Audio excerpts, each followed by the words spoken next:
Well, ladies and gentlemen, boys and girls, children of all ages, this is normally the weekend where we would be amped up, fired up, ready to go. Yes, the intellectual savior of the wrestling masses is here, and he is donning the shirt and tie, as is customary for the Wrestling with Egos WrestleMania Preview Spectacular.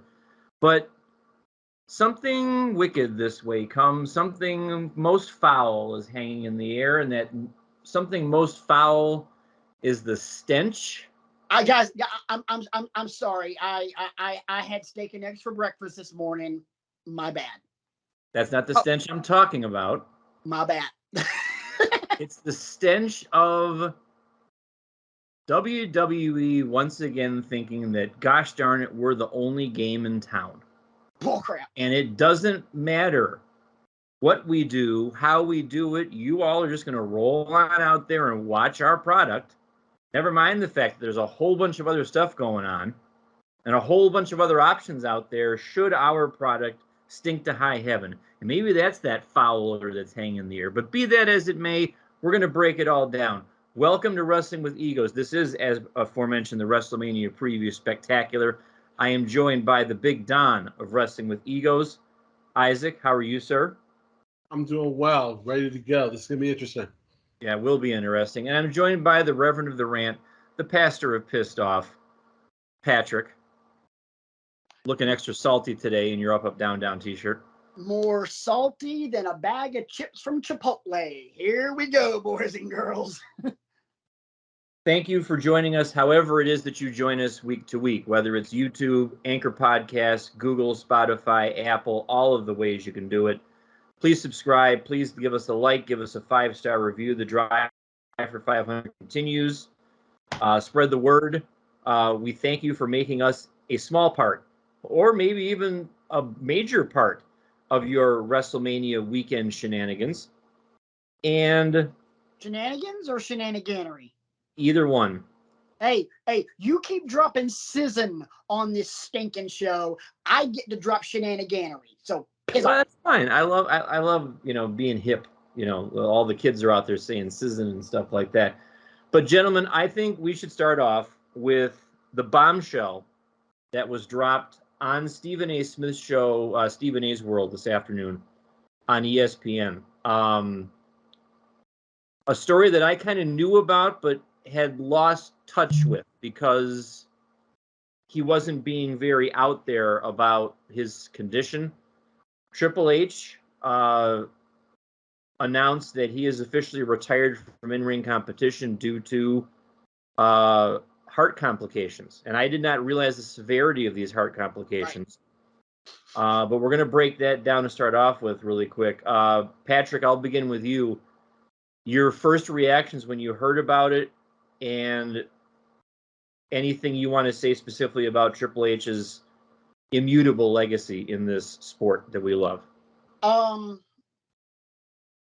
knew when we found out back in September that he had a heart issue.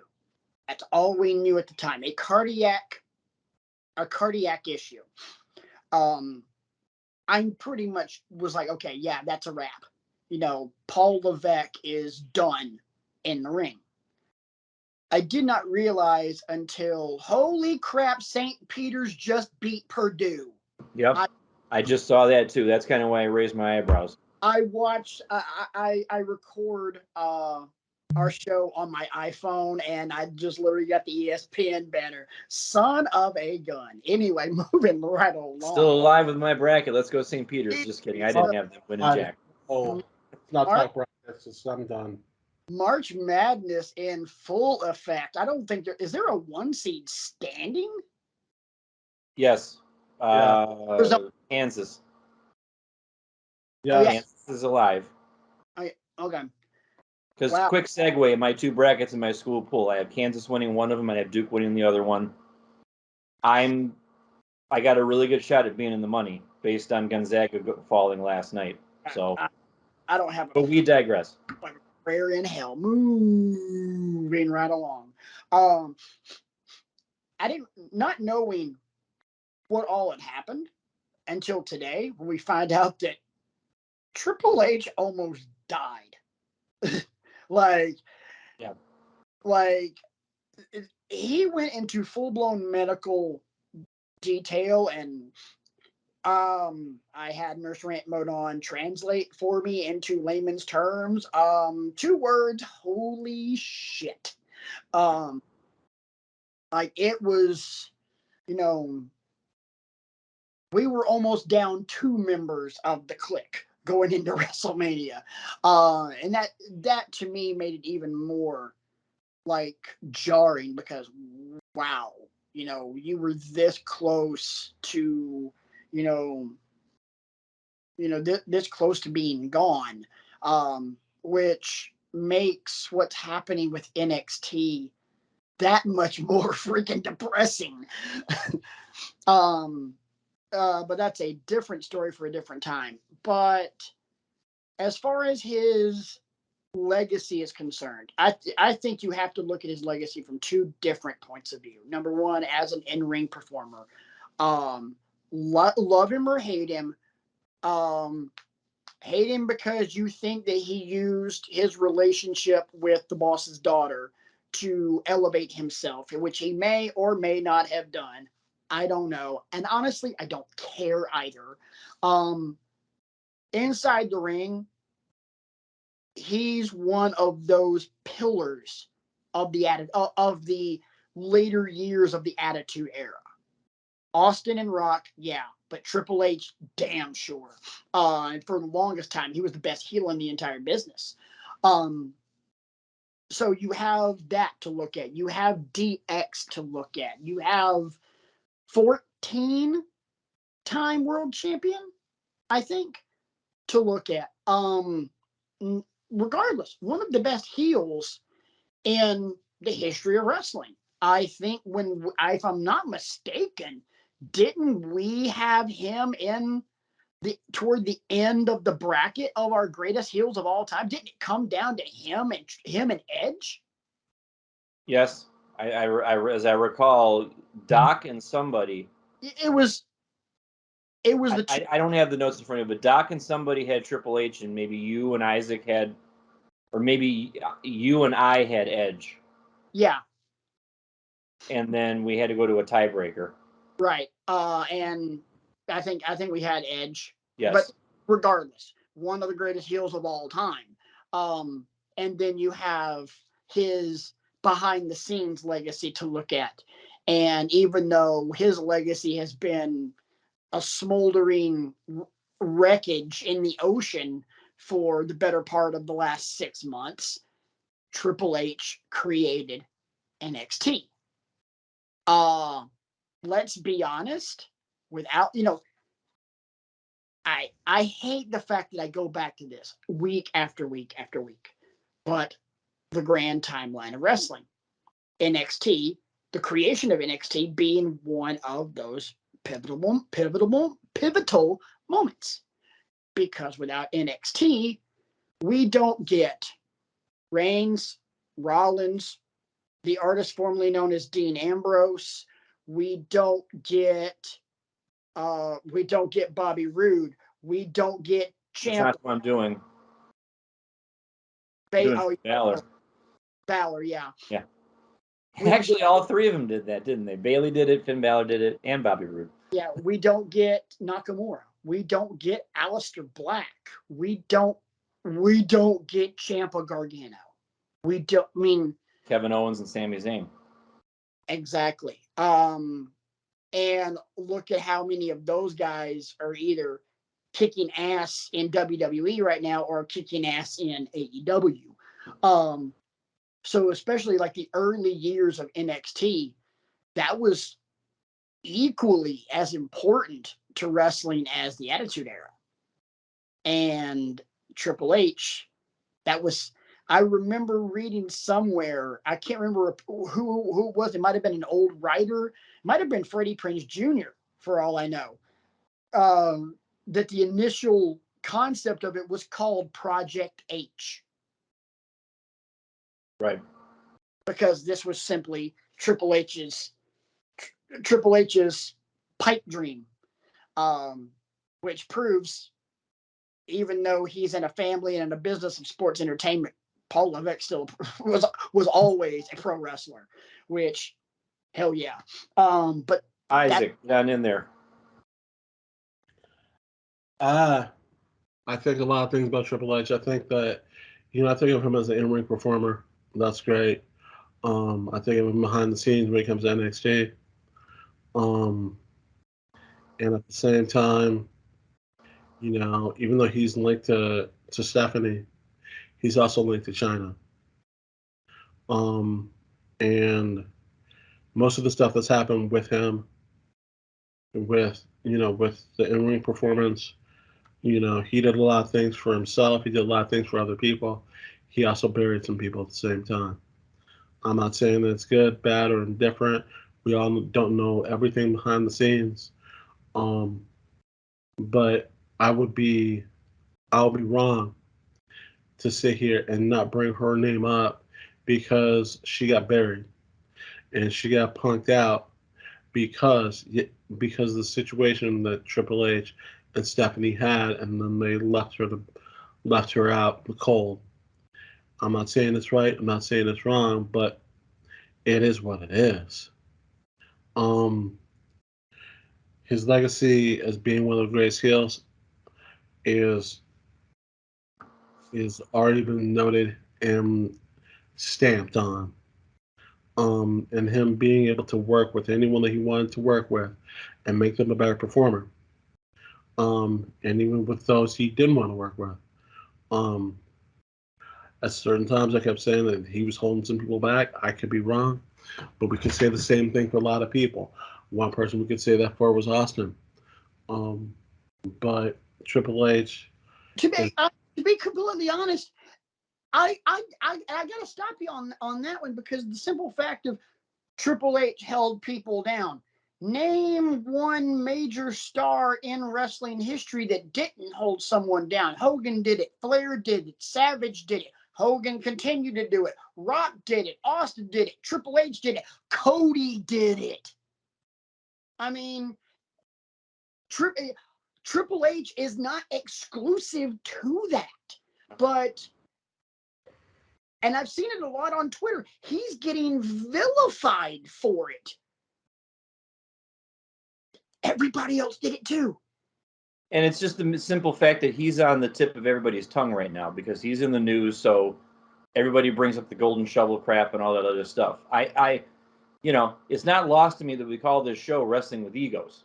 Ego is a driving force behind pro wrestling. Everybody finds their spot and they want to hang on to it at all costs. And, sometimes that comes at the expense of other performers because not everybody knows how to run a promotion where everybody gets their just due and everybody gets time to shine. For me,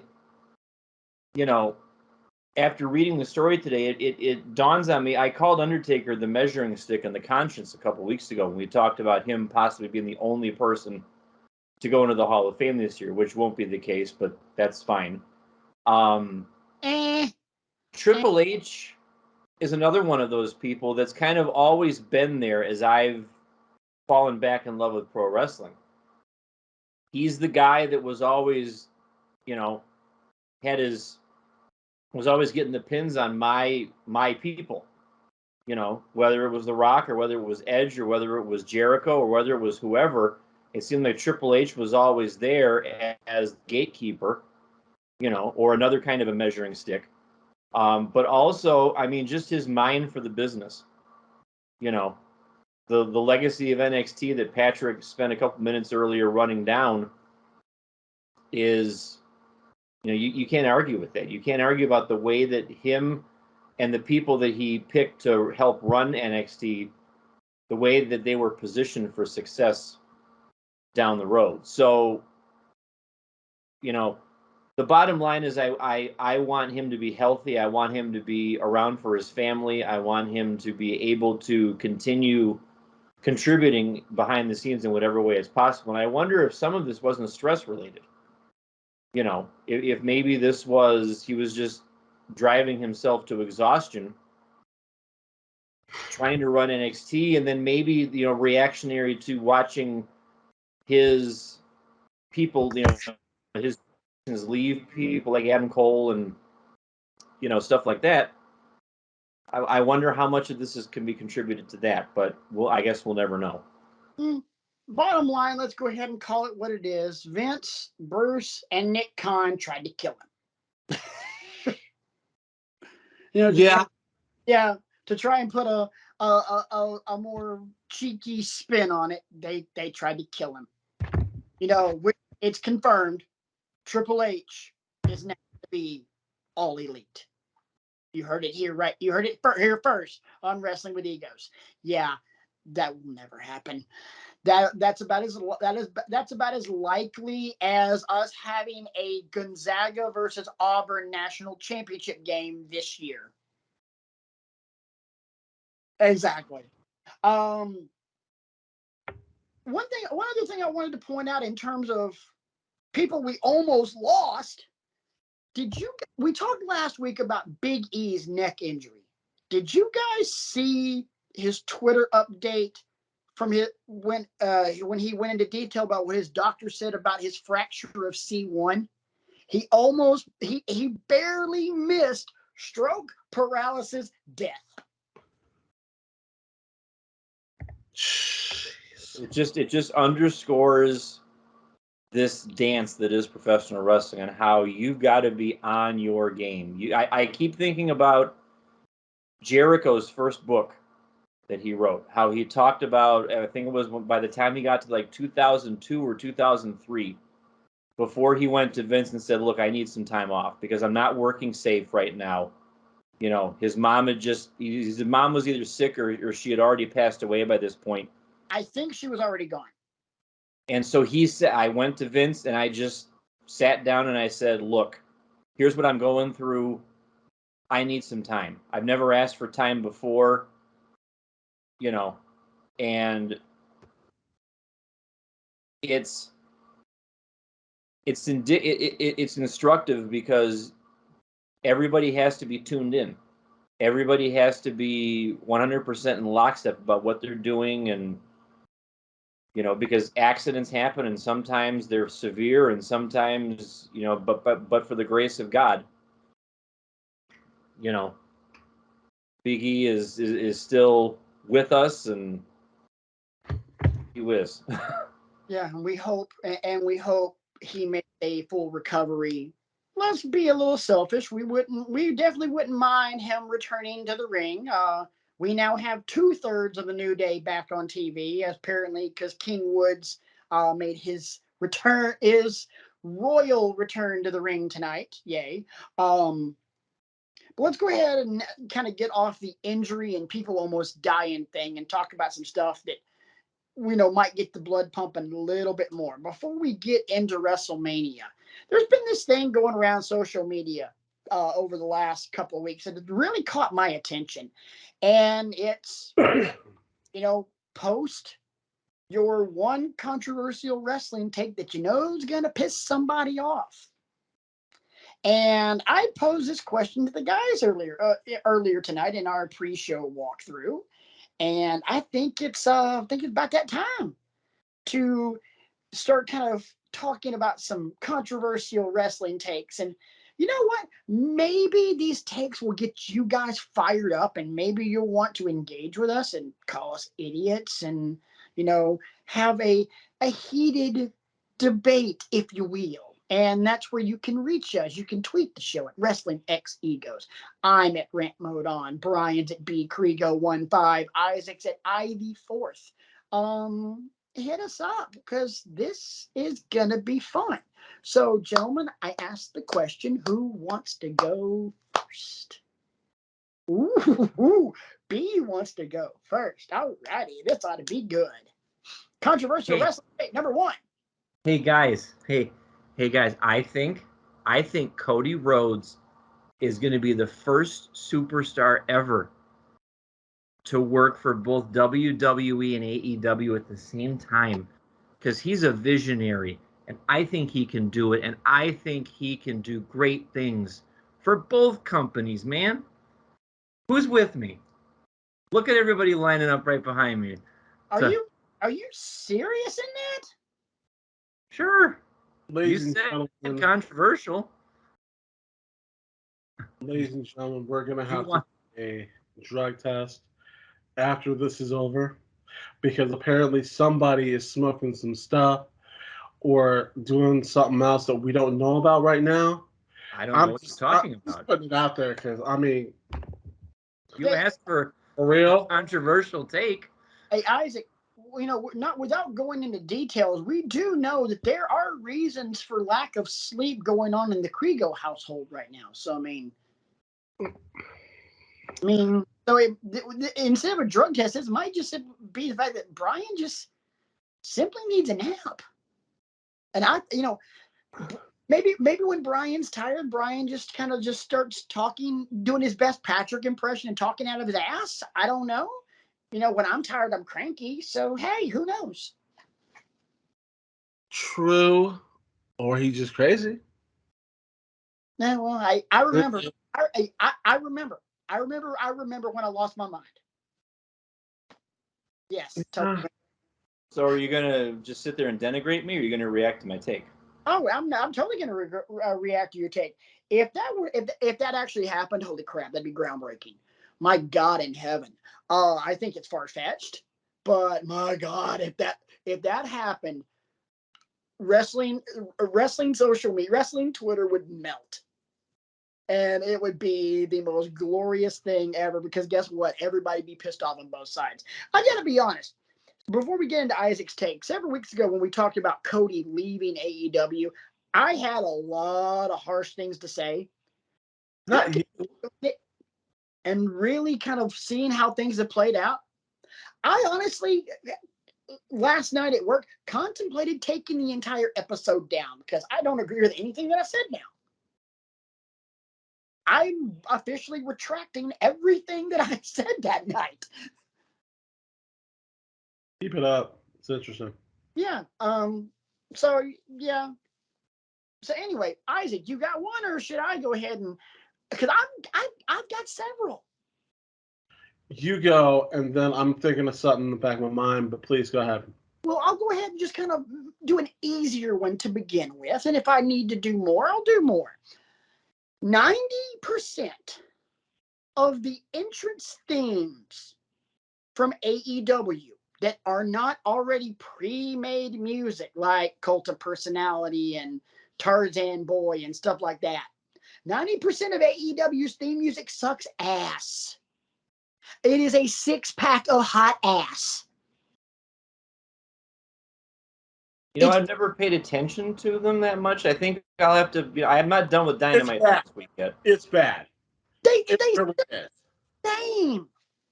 And there's a lot of them that sound crappy. And the sad part is the ones that sound crappy, that sound gets reused over and over and over.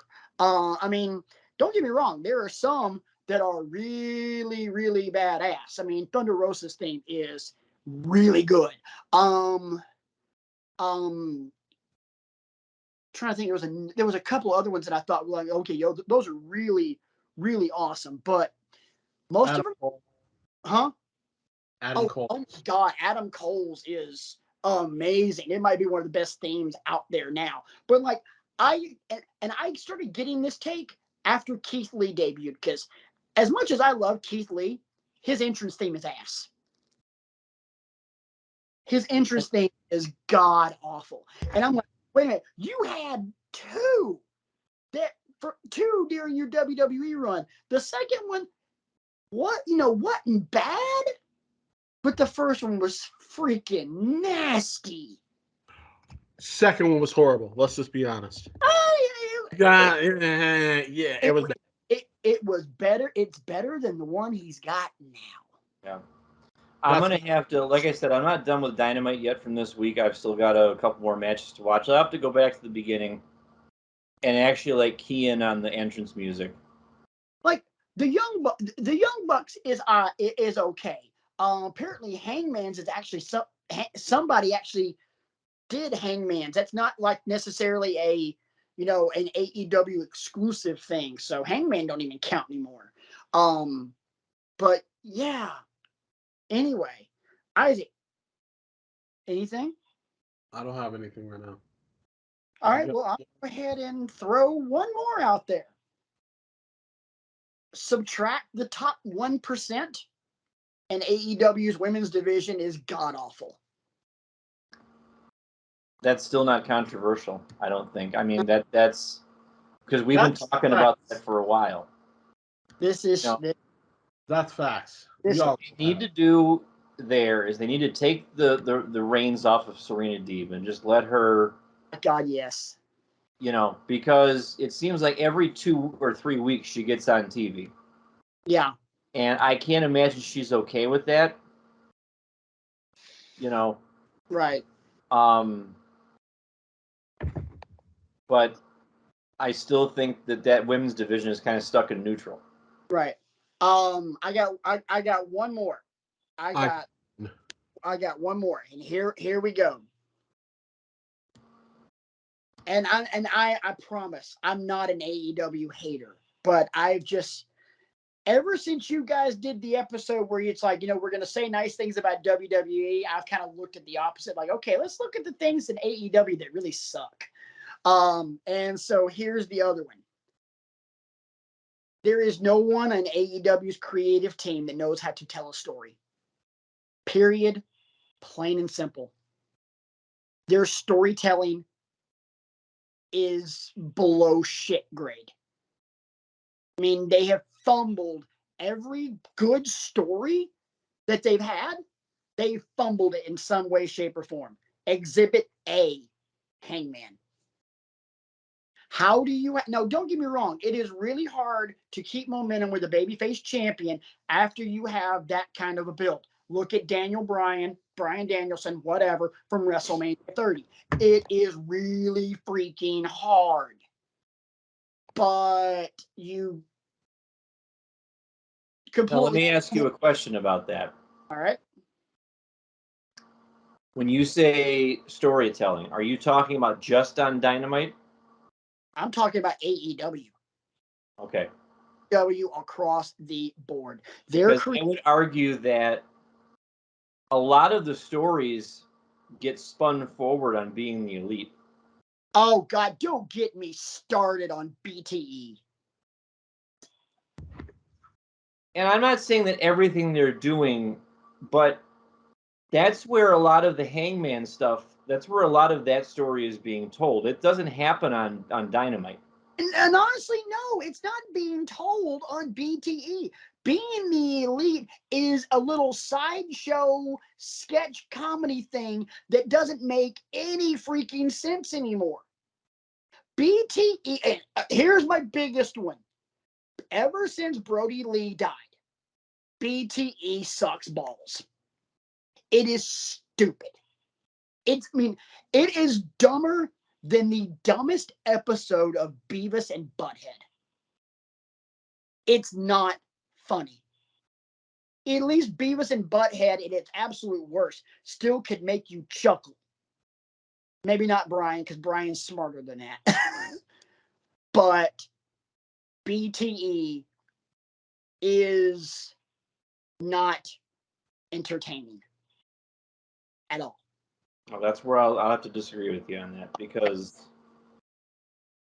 And the person who's driving the Adam Page story forward right now is Alex Reynolds.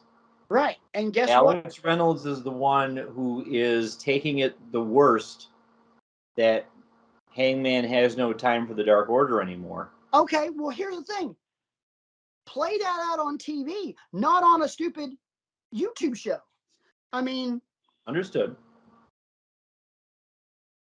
That's why I asked for the clarification. You're talking about the totality of AEW television, or are you just talking about Dynamite? Now, I'm not saying that I sit here every week and watch Elevation and Dark and all that other stuff, because you shouldn't have to watch all 16 shows to piece together a story.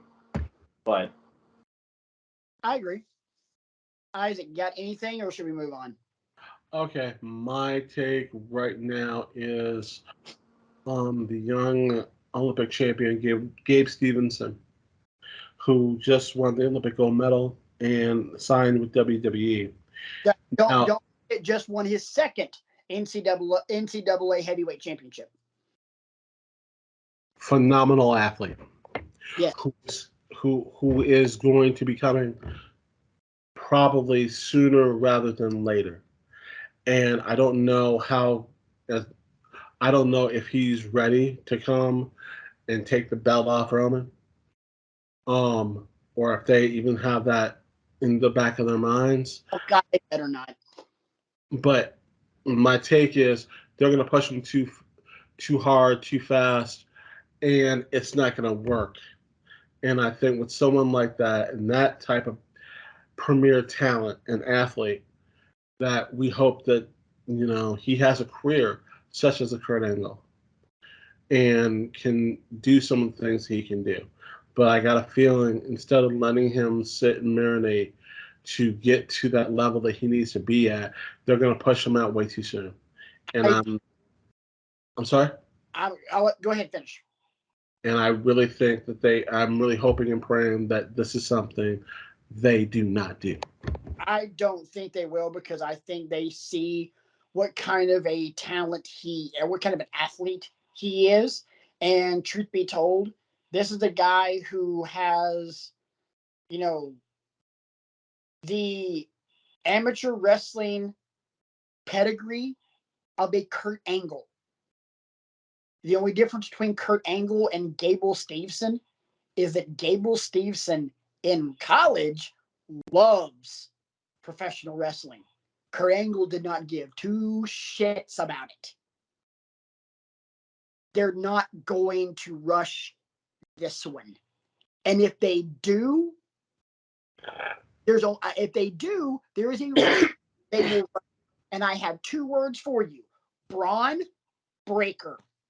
There's a reason they're pushing Braun Breaker to the moon already, and that's because he is the goods. If Gable Steveson gets to the PC and starts doing Braun Breaker type shit, we will see his ass. We will see his ass by the end of the year. But I do not think they're going to rush this one, because with that pedigree, this one has to be right. There's only one thing you can do with an Olympic gold medalist going into WWE. Only one thing you can do. And anything less than that is a massive failure. It's like Super Bowl or bust kind of deal. They're not. This is the one infallible thing that WWE will have. This will not bomb. No way, no chance, no how.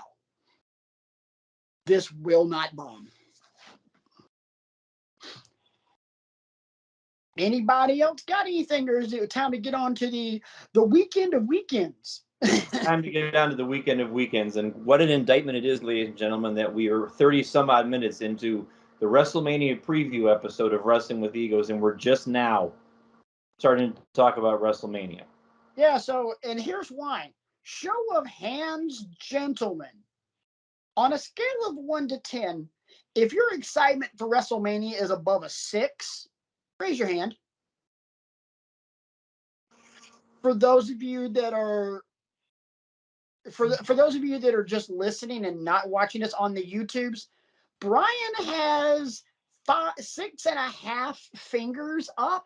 He's got one full hand, a thumb extended on the other, and his index finger is curled in. Isaac has his hands out of frame, and I'm just talking with my hands because that's what I do. Brian doesn't want to get his WWE fan card revoked, so that's why he put some fingers up in the first place. But I will allow. If I didn't want to get my WWE card revoked, I wouldn't be wearing a rod, raise hell, leave. Just saying. First off, if I didn't want to get my WWE card revoked, first off, they ain't gonna take it from me, because you know why? Because I'm the freaking ace. So whatever. I'm That's coming for me. I ain't worried about him. That is coming from me. I mean, Hey, I'm just a cog in the machine, Bubba. Anyway, moving right along. There are some good matches on this card. And there are some bad ideas on this card, and we are going to talk about them. But before we get into that, let's talk about the competition.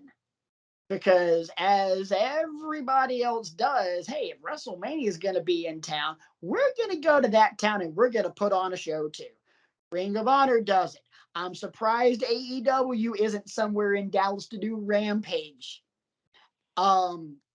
Which then again, some AEW people might show up at Supercard of Honor.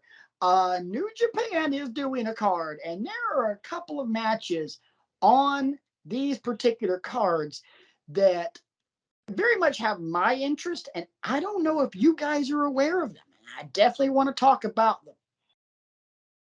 Please impart your wisdom. Well, Supercard of Honor, as of right now, it's only got 5 different matches on the card. You got Josh Woods defending the ROH Pure Championship against Wheeler Yuta. You've got Jay Lethal and Lee Moriarty. Yes, please. You've got Alex Zane and Swerve. In the main event, winner takes all to determine the undisputed Ring of Honor champion. You got Bandito versus the not only Ring of Honor champion, but the new Progress World Champion, Jonathan Gresham. Think about this. Jonathan Gresham is a champion for a company owned by AEW and a champion of a company that is massively endorsed by WWE. Ladies and gentlemen, You know what? I'm going to make a fearless prediction about that match. Okay. Based on the 2021 that Bandito had, it wouldn't shock me at all if he won. I wouldn't, me neither. I mean, Bandito, I'm kind of visualizing the star ratings. We were breaking on our match of the year candidates and stuff like that. Bandito was all over the top 50. Bandito's a hell of is entertaining as hell. Don't get me wrong, I love Jonathan Gresham. He is one of the best pure wrestlers on the freaking planet. I love him. But that's gonna be a great match. But I skipped one. For the Ring of Honor World Tag Team Championship. Holy crap! Them boys? The Briscoes versus FTR. Let me just sit here and say it right now. Holy shit. I got 7 words for you. Shut up and take my money now. Chris Pratt meme. Yeah. This match is, if you are a fan of tag team wrestling, this is one of those. Yeah, me too. This is one of those matches that's on your dream. Hey, you in the back. You're a fan of tag team wrestling. Get your hands up. What's wrong with you people? And especially tag team wrestling. Especially for me being a massive FTR fan. FTR and Briscoes. Damn. I am as excited about this as I was FTR in the Bucks. This is going to be amazing, and I'm honestly thinking about ordering Supercard of Honor just for this. This could be absolutely bonkers. Just okay. The rest of the card in and of itself, cool. Let me ask you guys a question though. Regardless of what happens at any point in the next 45 days, do we see the Briscoes on Dynamite? It wouldn't surprise me at all. We do. I don't know if they're going to be there full time or not, but I honestly think I think they will. They are so deeply entrenched in the name Ring of Honor. It wouldn't surprise me, even if the plan is to use ROH as developmental. it wouldn't But surprise me bring if. him in for special attraction every once in a while. I mean, I'm already thinking now. Give me Briscoes and Red Dragon. Let's go. Oh my God! Give me Briscoes and Red Dragon. Give me Briscoes and the Bucks. Give me Briscoes. Oh my God! Give me Briscoes and the newly christened Blackpool Combat Club. Yeah. Best of 7. No, settle it the old Navy way. First got to die loses. Pretty much. There's a line from Hot Shots Part D. Great. Yeah. Part D. Yes or no? Before we move on to other stuff, yes or no? Does this outdo FTR and the Bucks? That's a big ask. I have an answer, and it goes both ways. In terms of showmanship, not even close. In terms of brutality, good God, yes. Yeah. Okay. Yeah, this is going to make any brutality that the Bucks have been a part of in any of their steel cage matches or anything like that. It's going to make it look like an episode of Romper Room. Just break out Miss Molly. I see Cash, and I see Dax. And I see blood. And I see it wouldn't blood. surprise And I me see if blood. it's a match of the year candidate. I'll put it that way. Oh, Easily. I'm prepped to ink this thing in. There's now on the other side of town in Dallas. There's a New Japan show going on, and there's not a whole lot of really great names on this. So far, you've got, it looks like the main event is Ren Narita versus Rocky Romero, which that'll be cool. You've got let's see, Jay White versus Speedball Mike Bailey. That'll be cool. But you've got Minoru Suzuki versus Killer Cross. Big meaty men slapping meat. First gotta die loses. Yeah.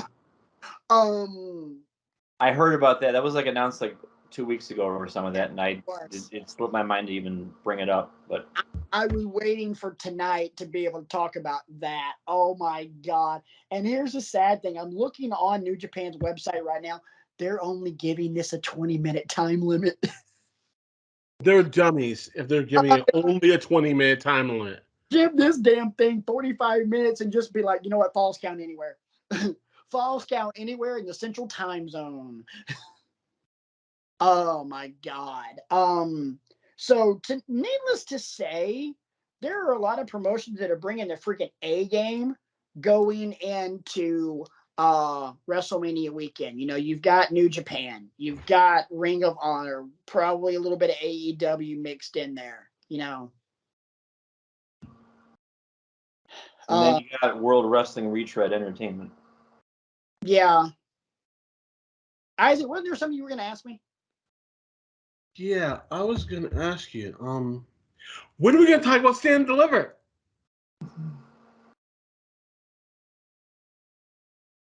How about no, Scott? No, we are not going to talk about NXT 2-Point Blow. And here's why. Number one, it sucks ass. Number two, your reigning, defending NXT champion is a guy that you had such little faith in, that his combined 3 world title reigns in WWE lasted less than 30 days. Dolph, the most overrated wrestler on God's green earth, Ziggler. A guy who wants to be known as a Cleveland guy, even, you know, going to Kent State and going to St. Edward's High School, and moved his ass to Florida and is billed from Florida. He's hanging on the Miz's coattails. There's nothing genuine about Dolph Ziggler. He is a Big Lots version of Shawn Michaels. You can find Dolph Ziggler in the Gabriel Brothers section of in the Shawn Michaels section at Gabriel Brothers. I mean, at your local thrift store. I have said it before. I will say it again, and I will continue to say it until my dying days. Dolph Ziggler sucks. In a related news item, we're excited in a couple weeks to welcome a special guest on Wrestling with Egos, Dolph Ziggler. Not really. I will tell him straight to his face, I find you boring. I find you as boring as the Bella Twins. Okay, before we burn any more bridges. There is no bridge there. There's no bridge there. And this is not a controversial opinion. Dolph Ziggler match is a wannabe Young Bucks match. It's a wannabe Shawn Michaels match. It's entertaining and as enthralling as a 15-minute long promo by the Great Khali. I love saying that and watching both of your faces. I hope you listeners, as you Why hear. Why are you kicking him? He's already dead. Say what? Why are you kicking him? He's already dead. No, I'm not. No, he's not. He's very much alive. He has the NXT championship. They tried to kill Triple H, not him. Okay. Moving on. I think it's that time to Yes. segue. But one thing that is cool that they are going to do on Friday night, immediately SmackDown, is we do have the WWE Hall of Fame. We have 3 inductees and the Warrior Award winner, which was announced today. Let's get that one out of the way first because that one's cool. They are posthumously going to give the Warrior Award to Shad Gaspard, who we lost 2 years ago. I believe we actually talked about it in the early stages of this show. We did. When Shad dove into the Pacific to try and save his son, managed to save his son, but he was swept out in the tide and found days later. Shad is one of those, and you hear stories about him, and you read stories about him all the time. One of the legit good dudes in the history of wrestling. People are complaining that this didn't happen sooner. My response is it didn't happen sooner because of COVID.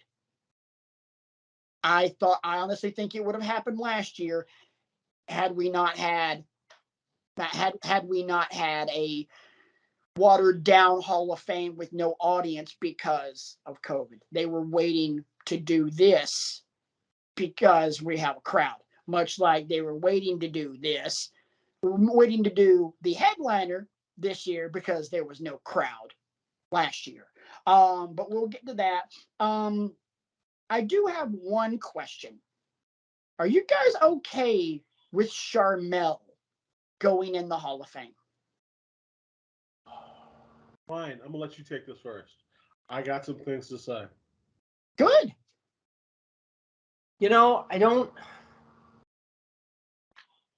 And this is going to be my ignorance showing through again.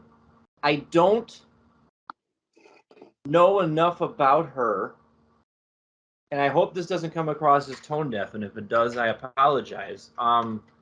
I don't feel like I know enough about her. I know that because she's Booker T's husband, yes? Yeah, she is Booker T's husband. Yes. I'm trying. Oh boy, yeah. Okay, go ahead and laugh and all this stuff. I'm trying to think of what she did beyond being a valet for Booker T during the King Booker stuff. Was she in ring at all? No. Okay. Look, let me give you her quickly give you kind of her qualifications. Let's go over her CV really quick. Yes. Let's see. Hold on. I can tell you one word. It's over. Thank you. Yeah, no. Well, I mean, she does have some things. They're not all of them wrestling related, but she does have some things. She is a former Miss Black America. Okay. Ironically Gorgeous woman. I'm not saying that at all. gorgeous woman. Oh God, yeah, gorgeous woman, intelligent woman. Yes, ironically enough, and I'm reading off of Wikipedia. Her winning the pageant that year was mired because that was the same infamous pageant that Mike Tyson was at, and we'll leave it at that. Oh, Yikes. Okay. Yeah, we'll leave it at that. Moving on. Her intro into wrestling, Nitro Girl. Okay. I do remember that. Yeah, she was a Nitro Girl. Then she was the valet to yeah, her Nitro Girl name was Storm. She was the valet to the Artist when he became the Artist as opposed to Prince Iaukea. She was known as Paisley because Prince Iaukea was doing the whole Prince thing. Let's see. That's about it. And then she was a valet with several people in OVW, and then became the valet for her real life husband, King Booker. That's about it. She's a Nitro Girl and Booker T's valet, Booker T's wife. That's it. I mean, I guess. Oh, go ahead, Isaac. No, finish up. You finish up. I'll go. I'll wait. Very quickly. I mean, I guess there's precedent here because other valets have gotten in. Sunny got in. Geez, I'm trying to think. Oh, gee, who else? I know I should know more than Sunny, but again, I guess I just didn't know enough about her to really have an opinion. So, Isaac, go ahead. Hell no, she doesn't deserve to get in. Thank you. Hell to, and as Whitney has said it, hell to the nah. Does she deserve to get in WWE Hall of Fame? When you look at the other females that are in the WWE Hall of Fame, and there are some women in there that can go, and some fantastic women.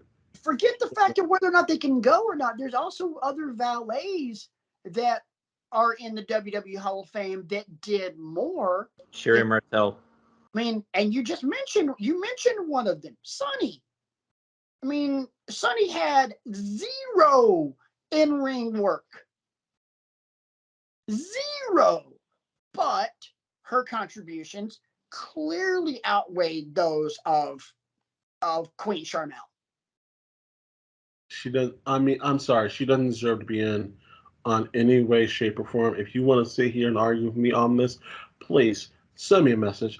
I would love to argue with someone about this. Send that to both Isaac and I, because I completely agree with you on this. No. But let's move on to the other parts of the WWE Hall of Fame. We all know that the headliner of this year's Hall of Fame is the one and only Undertaker, being inducted by Vincent Kennedy McMahon himself. That's going to be awesome to hear. Also, being inducted by Mick Foley, as broken worldwide by our boy, the good doctor himself, Chris Mueller of Bleacher Report, Vader, going in the Hall of Fame. I've talked about it on this show. My thoughts on Big Van Vader, the man they call Vader, whatever you want to call it. What's his face's dad from Boy Meets World? I don't care what you call him. One of the greatest big men. One of the greatest super heavyweight of all time. Because there's a difference between a super heavyweight and a big man. Big man, 6'10", 6'11", 7 foot, beyond. Super heavyweight, 400 pounds. I would, as far as super heavyweights, my opinion, it's Vader, Mark Henry, and then the rest of the field. No. Who else? Whoa. Who else? Yokozuna. Oh, shit. Yokozuna. And you can't sit here and tell me no. You can't sit here and tell me and argue with me that Yokozuna was a bad mother. I'm tapping. 400 pounds that can move that well. No, dude, stop. No, I don't have anything. I'm stopping you because I'm conceding. I'm tapping out because I completely whiffed on Yokozuna.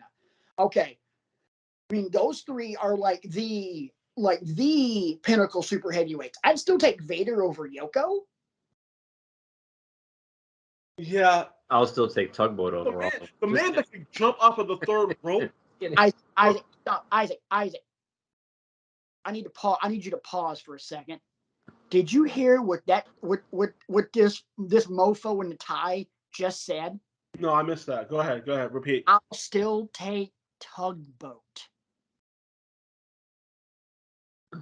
Ladies and gentlemen, here wrestling with egos.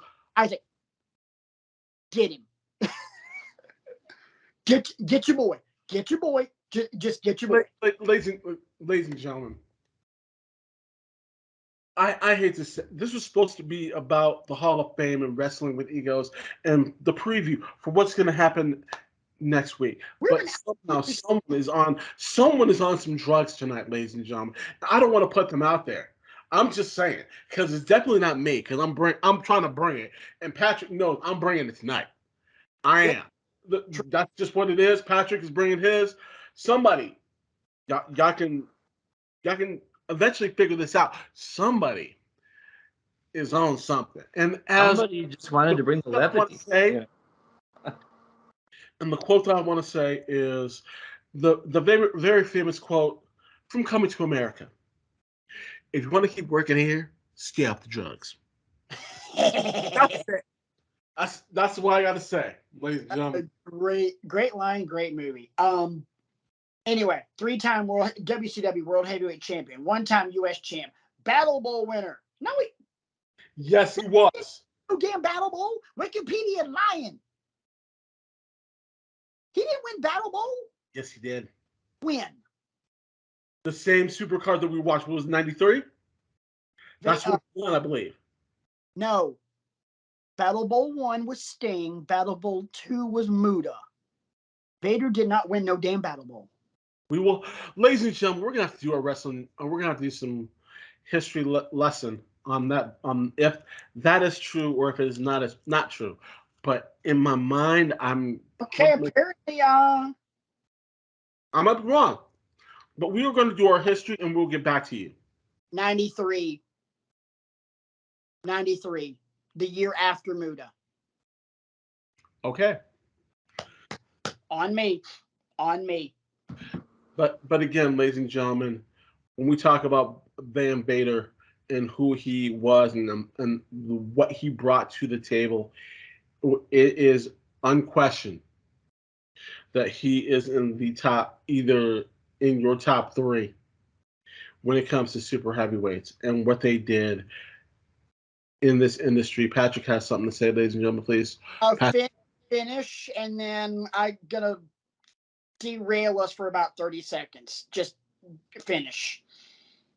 Again, Big Van Vader should be in the Hall of Fame. Should have been in a long time ago, as far as I'm concerned. But that's all I'm going to say about that. Ladies and gentlemen, Patrick has something that he would definitely like to get across to you and myself. Please, Patrick, the floor is yours. I'm just going to derail this show for a second. We're going to need to do a deep dive on this Battle Bowl pay-per-view from November 20th, 1993, because so help me Jesus, if you thought the last time we talked about Battle Bowl was bad, you ain't seen nothing yet. I'm literally looking at the pairings of this on Wikipedia. Holy mother of God. Start naming some names off so I can just lose my mind. Let's see. Oh, well, that one's actually pretty cool. Brian Knobbs and Johnny B. Bad versus Paul Roma and Brian's favorite wrestler of all time, Eric Watts. still with this guy. Ladies and gentlemen, we've just gotten our suggestion for next week on what we will be discussing. Oh my God. Wow. The words are, oh, hell no. Eric Watts for the Hall of Fame 2020. Oh my God. Let's. I got another one. Road Warrior Hawk and Rip Rogers versus Davey Boy Smith and Cole and I don't know if you remember who Cole was, but that was the original names of the two members of Harlem Heat, Kane and Cole. Cole being Booker T. Hey. Ladies and gentlemen, we have our next deep dive. Thank you very much for your suggestion. Oh yeah, no. We going there. Oh dude, we're going there. I'm looking at some of the times of this match, just like, oh sweet Lord. This is gonna get ugly. Gonna get ugly. Yeah, it's gonna get ugly. So anyway, I want to go ahead and kind of put the foot on the gas on this, because I'm looking at my clock on how much I've been recording, and we're an hour into this and we haven't even touched WrestleMania, which is fine because we can get through WrestleMania pretty quickly. Why? Because we're that enthused about it. Yes, we got 2 nights of shows and about 15 minutes worth of build-up across the entire pay-per-view, which is what's really disappointing, because we're filling 2 nights of content, and you know what storyline? I'm going to ask you guys the same question, but I'm going to answer it myself first. What storyline have you found the most riveting in this build to WrestleMania? Patrick? Oh, for me, it's clearly the storyline between Austin Theory and Pat McAfee. That's been the most entertaining thing they've done. You know, Pat McAfee's promo last week on SmackDown, you know, his apology to Austin Theory was great. Because, you know, Pat McAfee is,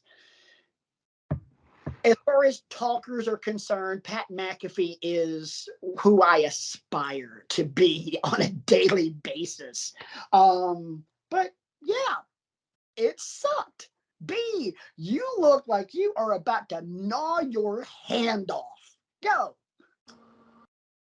I will stipulate that I have not done any research on this take that I'm about to give you, because I'm sure that if I go back in the annals, I could find other examples of piss poor builds to certain matches in WrestleMania.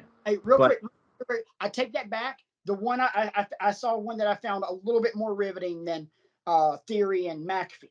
Edge and AJ. That's actually been good. Yeah. But here's the thing.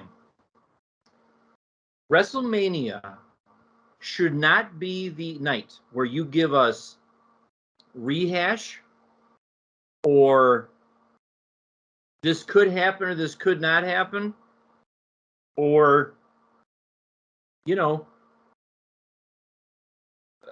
stuff that you could see on a random episode of SmackDown in June. And that's what I feel like so much of this card is. I mean, yeah, you're keeping night 2 a little bit light on the announcements, because that maybe is where your surprises that are being rumored are going to happen. You know, night 1 is a little bit more match heavy. But here's my biggest problem with this Mania. Johnny Knoxville has an announced match at WrestleMania and Finn Balor doesn't. That could be rectified tonight. I don't know. But it's just this, and I know it's not a problem unique to now, because celebrities have shown up at Mania for years and years and years, since the first one. Right. But it's a take. It's not a unique take anymore, because other people have said it. They're about moments, not matches. You know, right. It's the most stupendous. And I don't want stupendous. I want well thought out stories. I sure as hell don't want both women's championship matches on the same night. You could certainly put Becky and Bianca on night 2. Yep. In the semi-main. you could certainly put Charlotte and Ronda on night 1 as the main event. But instead we've got, Logan Paul has an announced match at WrestleMania, and I just there's just so very few matches. I mean, I'm going to watch because it's WrestleMania, but that shouldn't be the selling point. Agreed. It should be, here's why I'm going to watch WrestleMania, because there's these 6 or 7 banger matches. There's been years where there's been all kinds of matches that we are excited to see. And this year, a lot of it is just, and that's kind of where I'm at with the whole thing right now. And I get that there's still so much up in the air, the will you or won't you with Cody. And, where does Seth figure into this? And where does Damian Priest figure into this? And who's going to, what are they doing a battle royal, or is that going to be on the pre-show, and blah, blah, blah, blah, blah. But this strategy of I'm going to wad a whole bunch of stuff up and throw it at the wall and see what sticks is not how you should be doing WrestleMania. It's fine if you want to do Battleground like that. It's fine if you want to do day 1 like that, but not WrestleMania. Too much riding on it. So you asked several questions in that. I'd like to give you my thoughts in terms of the answers. What are they going to do with the Cody Rhodes thing? What are they going to do with Seth Rollins? There's no way, in my opinion, that this story arc that Seth Rollins is on does not lead to Cody Rhodes. What pisses me off about it is the fact that they haven't announced that. They're going to apparently surprise that. And from what I keep reading, they're going to surprise it at Mania, which is stupid as shit, because that should have been something that they lead with. Hey, Cody Rhodes we signed one of the former EVPs of our competition, and we're putting him in the ring with one of the best in-ring performers that we have. That, ladies and gentlemen, is a lead. That is a headline. That is an attention getter. And they're wetting the bed with that one. Or as we would call that in the journalism world, burying the lead. And they're very much doing that. What are they going to do with Damian Priest? Finn Balor for the 97th consecutive week. Ever since Balor won the title from Priest, we have seen those two in the ring with each other every Monday night. Duh. And that's the sad thing. We know that's what we're getting, and they don't even have to announce it. It's not like WrestleMania New Orleans #2. I don't know the 34. 34. Thank you. WrestleMania 34. John Cena's calling out the Undertaker.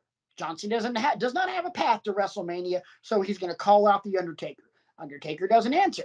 Undertaker doesn't answer in Cleveland the week before the go home to Monday Night Raw. I was there. Trust me, I was hoping to God that the lights would have gone out. But you know what? We all knew it was going to happen. Isaac, you and I are sitting in that man's house, and we know it's going to happen, and we're looking forward to it. I mean, that's not one of those things where you have to go, well, I wonder if we're going to get Cena and Taker. Well, freaking duh, we're going to get it. Duh. Freaking duh, we're going to get Rollins and Cody. But Cody's not on the roster. This would be like, hey, we're gonna have Mike Tyson as a special guest referee, but we're not gonna tell you. Hey, The Rock is going to be in Brock's corner against Roman, but we're not gonna tell you. Really? I mean, it's one thing to surprise us with something that we're not expecting. It's another thing to surprise us with something that we are expecting. I mean, AEW just showed us the blueprint for that. We were all expecting CM Punk. And they didn't say, hey, CM Punk's coming. But they gave us pretty much every freaking hint in the world. And WWE is trying to do that with Cody. The problem is, they're kind of half-assing it. Yeah. I mean, if you're going to do something like that, I mean, you have to make it blatantly obvious. Like, hint, hint, nudge, nudge, wink, wink, bash someone upside the head and do, oh, by the way, guess what? I know something you don't know, but I can't tell you. But, this whole thing about the best in the world, and we're going to be in Chicago for the last dance, and, people saying things about it being clobbering time, and Omega wearing a Cookie Monster shirt. Those are all interconnected. WWE is not doing that with Cody. And that kind of pisses me off because that's kind of insulting our intelligence. Like, okay, we know this is happening. Come on, throw it out there, because nobody in their right mind knew that the Hardys were coming out in Orlando. I mean, that is the mother of all pops. I mean, when the times that RJ's been on this show, and he will remind us that he was there at that one, and we've asked him, he was like, I couldn't feel myself breathe, and the entire arena felt like it was shaking. And he's on the floor, by the way. He's on the ground. He's not in the stands. He's on the ground. And he felt the entire thing shaking. Yeah, that's a pop. We're not going to get that with Cody. I don't care what music he comes out to. I don't even care if he comes out to Kingdom by Downstate. It doesn't matter, because it's kind of been wet noodled the whole way. And we're gonna get Finn and Priest again. So I got a question for both of you guys. Brian, you mentioned it brilliantly that we do have both women's championship matches on night one, which is stupid. Of those two, which would, if you had it your way, which one of those two is the main event for night one? Selfishly, I'm going to say Becky Bianca. Given the fact that they're homegrown stars and they're, I say that full-time players. I say that for multiple reasons, and screw the whole part-time, full-time thing. Forget it. And honestly and truly, with WWE's spectacle nature, to me, it doesn't really matter anymore. It's a better story. It is a better story with a better payoff. I don't care who wins between Charlotte and Ronda Rousey. Here's why. Charlotte Flair is a mega heel. As amazing in the ring as she is a mega heel, and she's brilliant at it, and I love her for it. Ronda Rousey's just a bitch. Wrestling fans don't like her because she's insulted us. Verbally insulted us. Wrestling fans don't give a damn about her. And I'm sorry, but yes, I did say she's a bitch.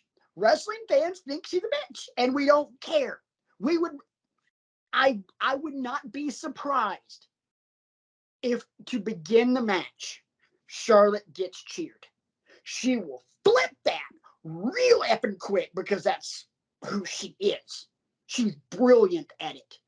But the fans are going to try to rally behind Charlotte Flair because F Ronda Rousey. So in my opinion, the main event should be Becky Bianca, because we care. Isaac? Let me start off by saying what you two have brilliantly said earlier, but just in a different way. They have dropped the football. They have botched it. Preach. What just happened? And I'm not just talking about, the only thing they've done right is Edge versus AJ, and the hyped up for that. Now you could have done so much other stuff, and you could have done so many other things right. You have dropped the ball. You have a major person in Cody Rhodes, who we all know is coming. Let's not be stupid. He's coming. He's going to be going against Seth Rollins. You have all these other matches, which no one is invested in because you're not putting forth the effort. You have dropped the ball on everything else and just focused on the fact of it's Brock and it's Roman. And that's the only thing that you've been focused on. And that's the only thing you've been focused on. The undercard, no one cares about. No one has any vested interest in. Even the pure, true-hearted, 100% fans that are going to be there at WrestleMania and the Monday night after WrestleMania have nothing to grasp onto. This is supposed to be the time where I am so hyped and I am so ready. And I would be at Brian's house. I'm not going to sit here and lie. And be like, this is it. We are ready. Let's get it. Let's go. I can't stand it. I'm going to sit here for, 4 or 5, 6 hours. And I'm going to be invested in every single solitary match. I don't care. And that's coming from someone who was a former WWE guy, who's sitting here saying, I don't have a vested interest in this stuff. And the problem of it is, you were supposed to get me invested, and you dropped the ball. Not just once, not just 15 times, you dropped over 100 times. And I want to be invested in this. I want to be like, oh my God, I can't wait to see this match. And that should be what you think about with every single match. And especially when it comes to the word WrestleMania. But you aren't doing that. And that's where I have a huge, gigantic problem. I'm supposed to be like, I can't wait. And I'm sitting here like, they really haven't done nothing yet. Show me something. And get me invested. Yeah. And we got to search far and wide to find somebody who's legitimately excited for this card. I mean, there's parts of the card that might be interesting. Yeah, I'm excited. There are a few things I'm very excited for. I'm excited for Becky Bianca because I think that's going to be an absolute amazing match. I'm excited for Edge and AJ because that's a match I think we've all wanted to see, and I'm an unapologetic Edge mark. I'm kind of looking forward to seeing RK Bro and Alpha Academy because Chad Gable is firing on all effing cylinders right now. Yeah, I'll give you that. My God, shush. But Alpha Academy is doing some really great work right now, and RK Bro has been one of the better surprises of the last year. I am very much looking forward to seeing the KO show. I'm looking forward to see it for multiple reasons. Looking forward to seeing, one, what kind of shape Steve Austin is in. Two, exactly how Kevin Owens sells the stunner. I have to be honest, KO is, I personally am going to be scrutinizing and judging this like it is Olympic diving. Because this one's going to have to go up there with the Scott Hall cell from WrestleMania 18 and every damn Rock cell there's ever been. KO has to stick the landing on this because this is a stunner that we've been waiting on for a while. Ever since he started using the stunner as a finisher. Just been waiting for the time that we get this. Can I jump in and say one more stunner? He has to sell this like Rusev sold it when he got stunned. I don't remember that one. It was pretty epic. Oh, it was. Oh yes, it was. Almost as epic as Rock. That's how well he sold that. I'm gonna have to go back and find that then, because if we're putting Rusev up there with Scott Hall and The Rock in terms of selling the stunner, oh damn, because that is some high. Praise right there, ladies and gentlemen. I don't give it out easily, but he sold that. Like sold that. Okay. I'll have to actually go back and look for that as soon as we're done here tonight. I'm looking forward to that. I'm not looking forward to Brock and Roman. I've seen this. Now it's just title for title, and it doesn't matter because when Brock loses the title to Roman, they're going to recreate a title and give it back to somebody on Raw. And, we're not going to get the one belt to rule them all thing that we all think we're going to get. Not going to happen. They're going to just do something stupid to, to circumvent that. Or as I once heard a million times in one of the 2 Deadpool movies, that's just lazy writing. So I'm not looking forward to that. The only way I'm looking forward to that is if there's any possibility, which I've heard there is a sliver of a chance that Roman wins and he gets a visit from his cousin. Brian will completely die if that were to happen. But I'm also not holding out hope because WWE hasn't done anything right so far this year. They're,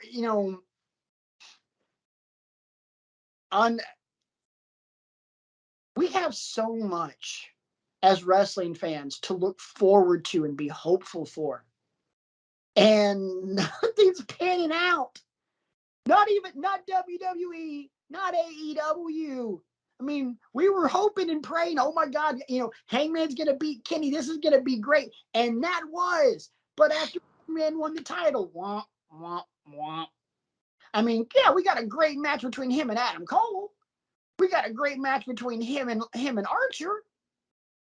But Hangman's not even the B story on Dynamite. So,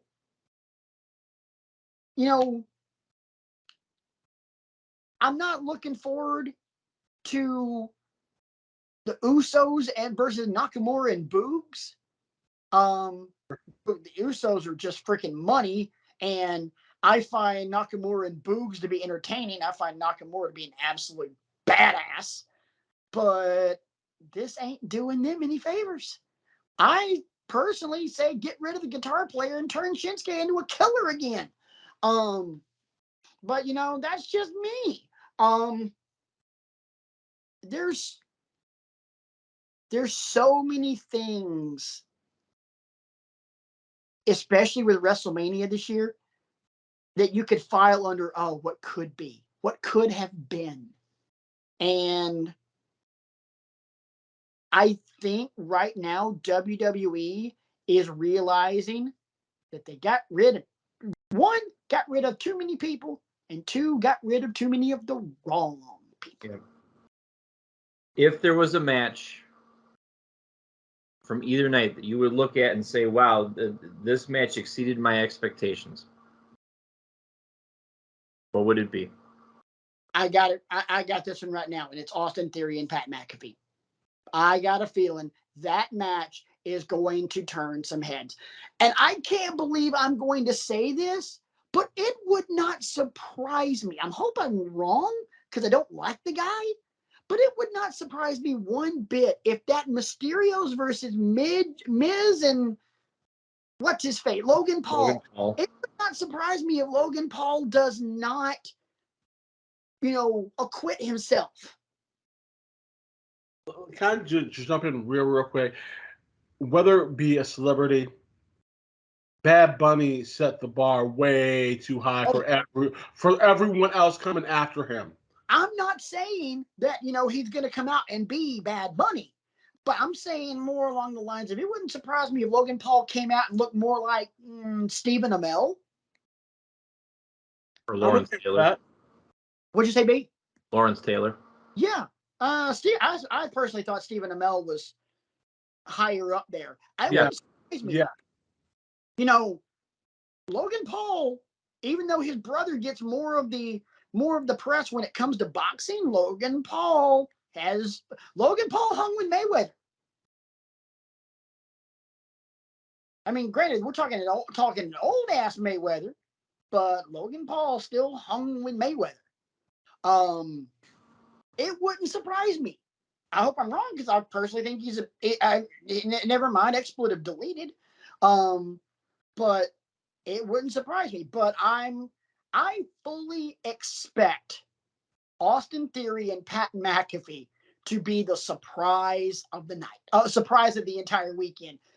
Not only because I think this is going to be kind of that launching point for Austin Theory, but Pat McAfee ain't gonna look like no punk bitch. You won't. I was thinking along the same lines as you. I mean, that's the one that's in the sneaky good category for me right now. Yeah, I completely agree, and so before we get out of here, let's go ahead and kind of run through just a few predictions on some things, not everything. Both women's title matches. Who you got?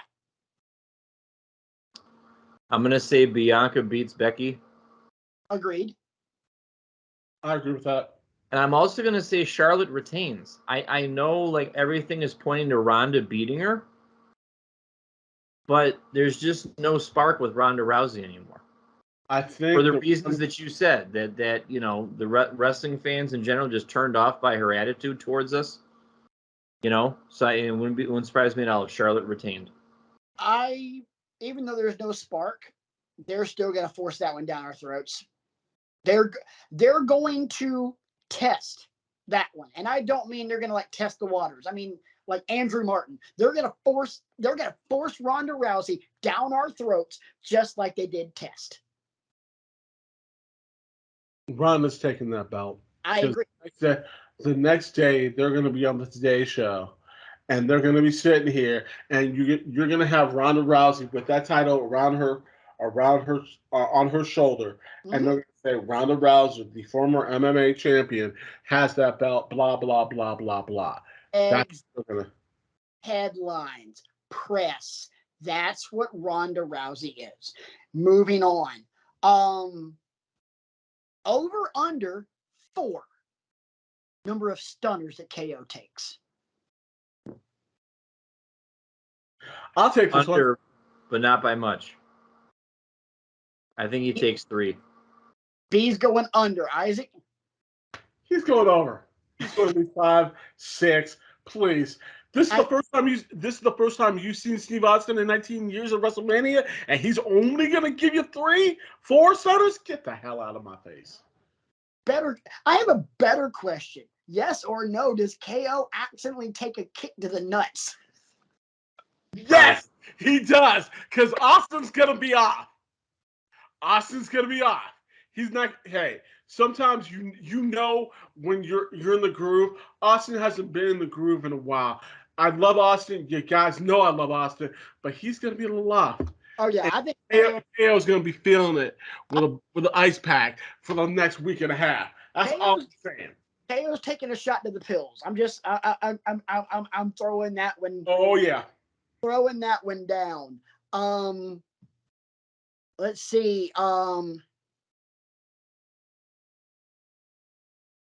Well, honestly and truly, there's not really much of any. You know, there's other matches on the card that we hadn't even talked about because we don't give a damn. Drew McIntyre and Corbin. Whatever. Huh? Whatever. I know. Look, I got one thing to say about that, and I've just now. I was thinking about it and kind of reading into it over the last week and a half. You know, everybody always talks about how nobody's ever kicked out of Kenny Omega's One-Winged Angel, except for Kenny Omega. Nobody's ever kicked out of End of Days. I think Drew does. I think Drew is going to be the one to kick out of End of Days. And honestly and truly, I wouldn't be surprised if Drew ends up with a belt around his waist by SummerSlam again. God, I hope so. Should.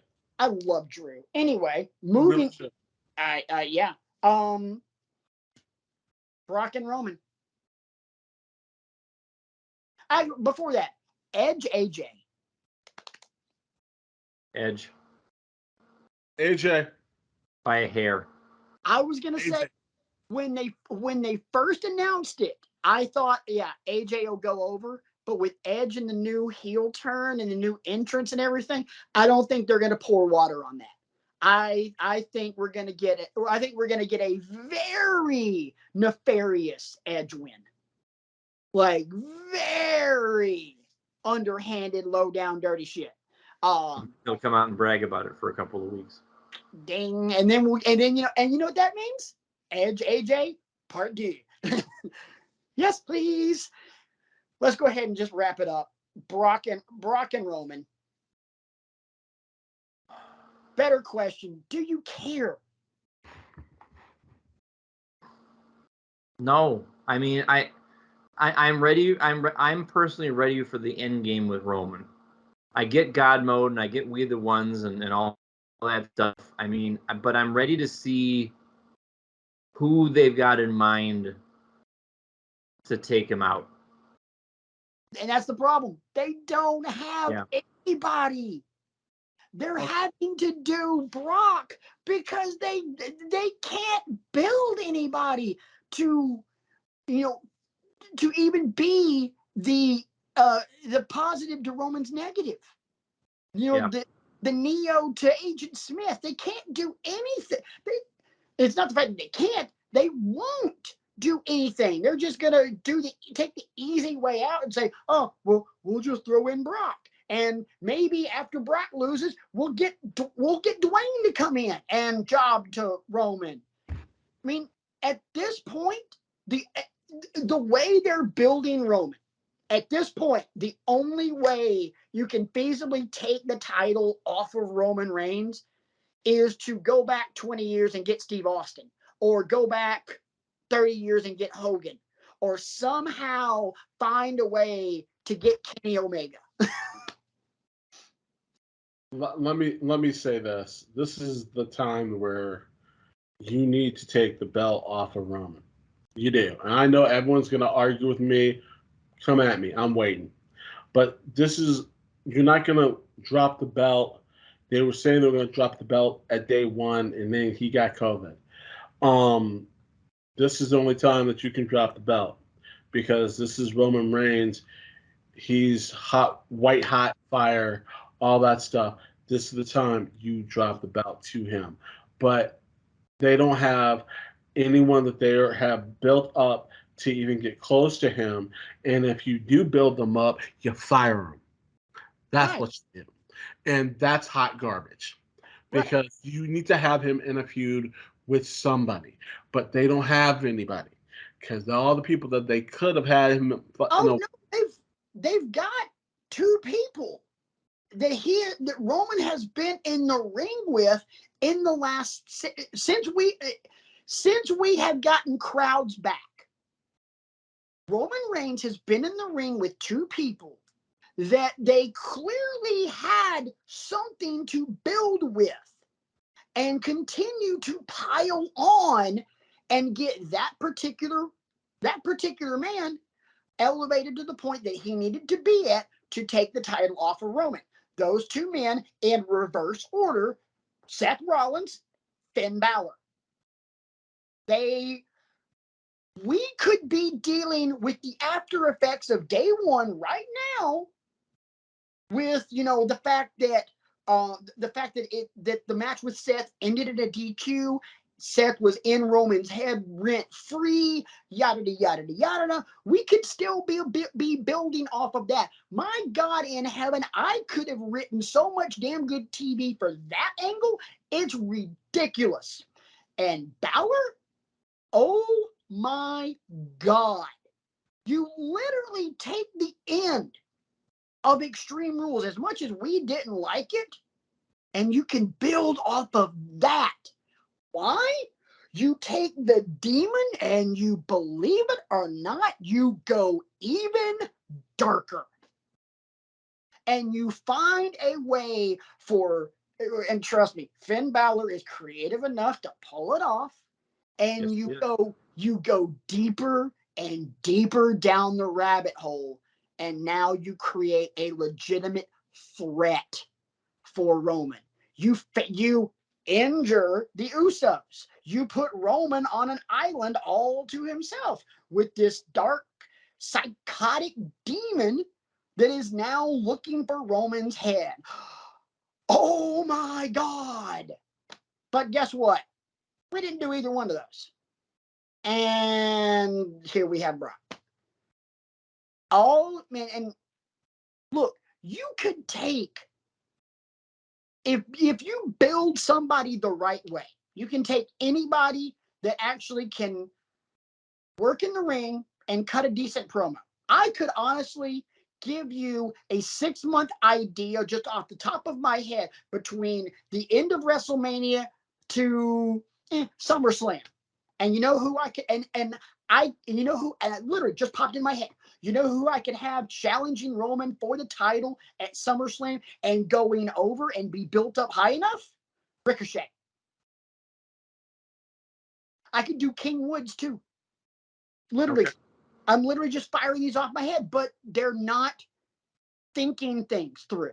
It's literally just paint by numbers, a formulaic load of crap. And I got to be honest, and this is something I would have rather said off camera, but it just seems to fit. There's a reason that I haven't been on the show every week. And it's not just the fact that I've got stuff going on in this house that needs my attention. I'm bored. I'm not interested in what's going on, which means I'm also not interested in talking with you guys about what's going on because I don't give a damn. Nothing is engaging to me right now. I mean, okay, dude, when you're talking, we're an hour and 40 minutes into this, and we've spent more time bashing WrestleMania than we are being excited about it. This is WrestleMania, for God's sakes. This is the problem, right there. Exactly. I'm over here. I've been going rant mode on for the last 10 minutes about shitty ass booking for the main event of this entire damn thing, and how, hey, this is what not to do, and these are just examples of what you could have done. And I've never written a damn bit of TV in my entire life. I got plenty of bylines in newspapers, but guess what? Don't have a damn clue about writing TV. I've written a couple of radio commercials. Does that count? But nothing matters. I have thought on more than one occasion about just handing the show to you guys and just saying, I'm out. I'm out. One of those Shawn Michaels, I got to find my smile kind of deals, because AEW doesn't interest me. WWE doesn't interest me. I can pick things here and there, like, ooh, I'll watch that. I watched the match with the Hardys on Dynamite because Jeff did Jeff things. I watched, a couple of promos here and there. The MJF Wardlow thing is all right. I've watched a few things from SmackDown. I'm literally watching my wrestling content through clips on YouTube, because that's how unentertained I am.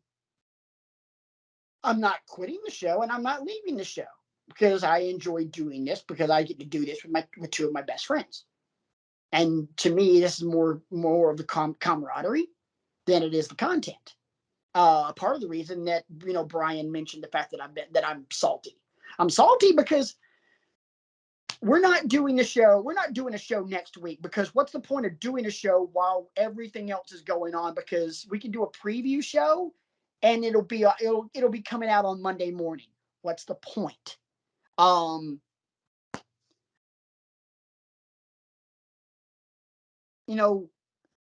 We're talking about WrestleMania,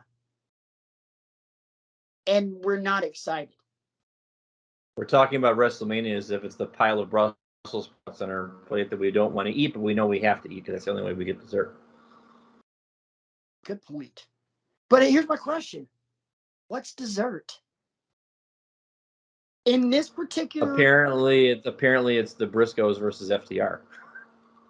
No, that's not dessert. You know what that is?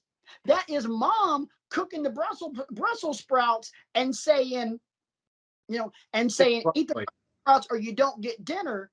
And then when mom's not looking, dad says, hey, I got to run to the store and get X, Y, and Z. Hey, kid, you want to come with me? And while the kid goes with dad to get, a new caulk gun because dad's going to redo the bathroom over the weekend, we swing by Dairy Queen. Fair. That's what FTR and the Briscoes is.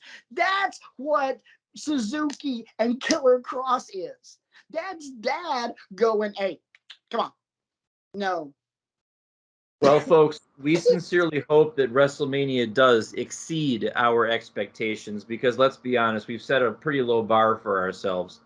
Once again, all the ways you can contact us are coming across the screen at Wrestling X Egos for the show.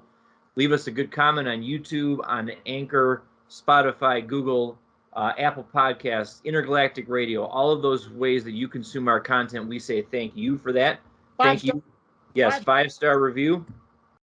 Thank you for making us a small part or a major part of your WrestleMania weekend. Until we meet again, I've been Brian, the intellectual savior of the wrestling masses. For the Big Don Isaac, for the Reverend of the Rant Patrick, this is WrestleMania. And this is still why we love professional wrestling. All things considered. We'll see you again real soon. You guys realize that while we're doing all of this, RJ, that SOB is in Disney right now? I hate you, RJ. He's the smartest one of all of us. Yeah. We're being pissed off about WrestleMania, and he's riding Space Mountain, and I don't mean Ric Flair. We don't need that visual. Don't need that visual. That's all I'm saying. No, we do not. But you know what, RJ? You still suck. I still hate you. I guarantee as much as that boy loves Star Wars, he's coming back with at least 2 lightsabers, and I'm gonna want to punch him right in the mouth. One of them better be purple, RJ. I'm just saying it. I'm just saying that. Yeah. You better get a purple one. That's all I'm saying. You know why? We're gonna cut it there. You gotta stop recording.